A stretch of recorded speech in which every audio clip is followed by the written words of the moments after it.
సామాజిక న్యాయం ప్రతి ఒక్క కులానికి చేయాలనేది మన ముఖ్యమంత్రి గారు శ్రీ వైఎస్ జగన్మోహన్ రెడ్డి గారు సంకల్పం కాబట్టి అందులో భాగంగా శరవేగంగా అనంతపురం జిల్లా అదేవిధంగా సత్యసాయి జిల్లాలో కూడా చాలా సీట్లలో మార్పులు చేర్పులు అయితే జరుగుతూ ఉండేది అయితే వాస్తవం.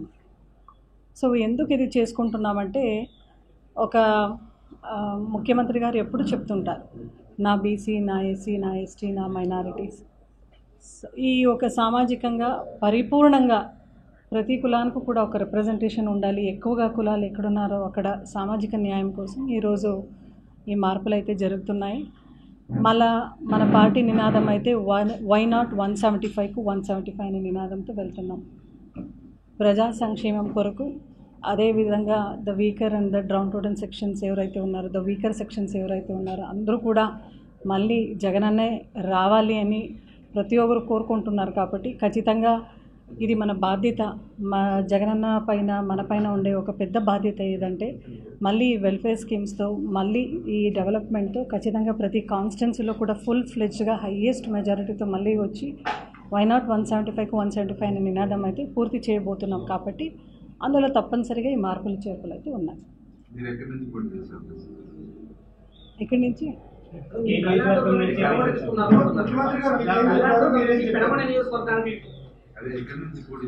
కరెక్టే, మీరు విన్నది వాస్తవమే.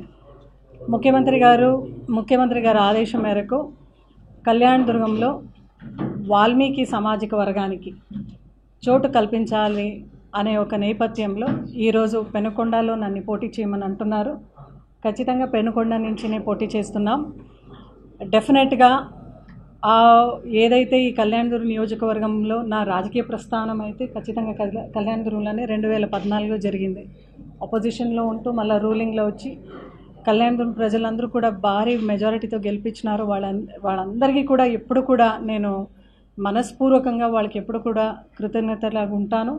అదేవిధంగా ఏదైతే కళ్యాణదుర్గం డెవలప్మెంట్లో నా లీడర్స్, నా క్యాడర్, మా ప్రజలందరూ కూడా కృషి చేశారో వాళ్ళందరికీ కూడా మనస్పూర్వకంగానే ఈ యొక్క మీ మాధ్యమం ముఖాంతరం, మీడియా ముఖాంతరం వాళ్ళందరూ కూడా ధన్యవాదాలు తెలియచేసుకుంటూ, అదేవిధంగా నాకైతే కొత్త రెస్పాన్సిబిలిటీగా ఈరోజు పెనుకొండలో పోటీ చేయమంటున్నారు.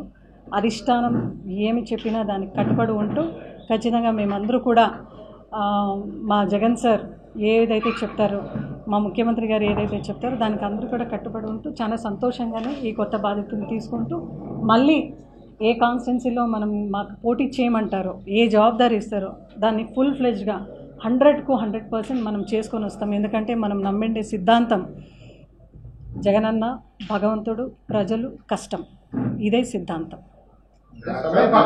కళ్యాణదుర్గంలో మీకంటూ ఒక స్థానం తీసుకున్నారు. పెనుగొండకి వెళ్ళాలని చూసిన పరిస్థితిలో అక్కడ ఉన్న క్యాడర్ మిమ్మల్ని ఎలా రిసీవ్ చేసుకుంటారు? ఏ కాన్స్టిట్యున్సీకి వెళ్ళినా కూడా అక్కడున్న ఒక్క కామన్ ఫ్యాక్టర్ ఏంటంటే Jagananna party fan symbol. So ఎక్కడికి వెళ్ళినా కూడా, ఎక్కడికి వెళ్ళినా కూడా ఈ మార్పులు చేర్పుల్లో కూడా ఎవరికి కూడా ఎటువంటి ఇబ్బంది ఉండదు. ఎందుకంటే గ్రౌండ్ లెవెల్లో ప్రతి ఒక్క గడపలో కూడా ప్రతి ఒక్కరు ఎదురు చూస్తూ ఉండేది జగనన్న మళ్ళీ సీఎం కావాలి అని. ఆ ఒక మోటివ్తో, ఆ ఒక బ్యాక్గ్రౌండ్తోనే ప్రతి ఒక్కరు కూడా ఈ మార్పులు చేర్పులు కూడా చాలా 100కు 100% నిండు హృదయంతో స్వాగతిస్తున్నాం.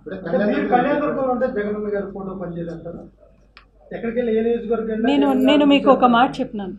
బోయా సామాజిక వర్గానికి, వాల్మీకి సామాజిక వర్గానికి చోటు కల్పించాలి అనే ఒక నేపథ్యంలోనే ఈ మార్పు జరిగింది తప్ప వేరే ఏ దాంట్లోనూ కాదు అని మీ అందరూ కూడా మీడియా ద్వారా సవినయంగా కోరుకుంటున్నాను. ఎందుకంటే మీరు ఒకటే గమనించాలి, బీసీలకు రాజ్యం అంటే అది జగనన్నతోనే సాధ్యం.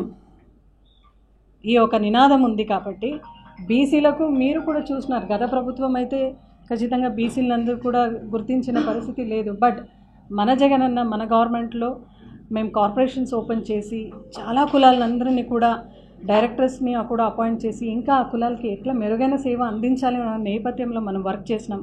కులగణన కూడా మనం మొన్న కూడా మీరు చూసినారు, సీఎం గారు ఆదేశించినారు. ఇవన్నీ కూడా దృష్టిలో పెట్టుకుంటే ఖచ్చితంగా బీసీలకు రాజ్యం, జగనన్నతోనే సాధ్యం. ఇక్కడ బోయ సామాజిక వర్గానికి సంబంధించిన ఎవరు ఉండబోతున్నారు? కళ్యాణదుర్గంలో బోయ సామాజిక వర్గానికి చెందిన వారు ఎవరు? ముఖ్యమంత్రి గారు అయితే సామాజిక న్యాయంలో ఖచ్చితంగా ఒక వాల్మీకి సామాజిక వర్గానికి ఇవ్వాలని ముఖ్యమంత్రి గారు చెప్పినారు. వాల్మీకి సామాజిక వర్గంలో ఏ స్ట్రాటజీతో ఎవరు వస్తారు అనేది ముఖ్యమంత్రి గారి నిర్ణయం. అక్కడ మీ గ్యారంటీ ఏమని చెప్పబోతున్నారు? ఎందుకంటే రాష్ట్రంలో ఉండే ప్రతి ఒక్కరికి కూడా మనం చెప్పేది ఒకటి, మార్పులు చేర్పులు అయితే చాలా నిండు హృదయంతో సాగిస్తున్నాము. 100% క్యాడర్ ఎక్కడున్నా కూడా మన అజెండా జగనన్న ఫ్యాన్ గుర్తు, దీనికే పనిచేస్తాం.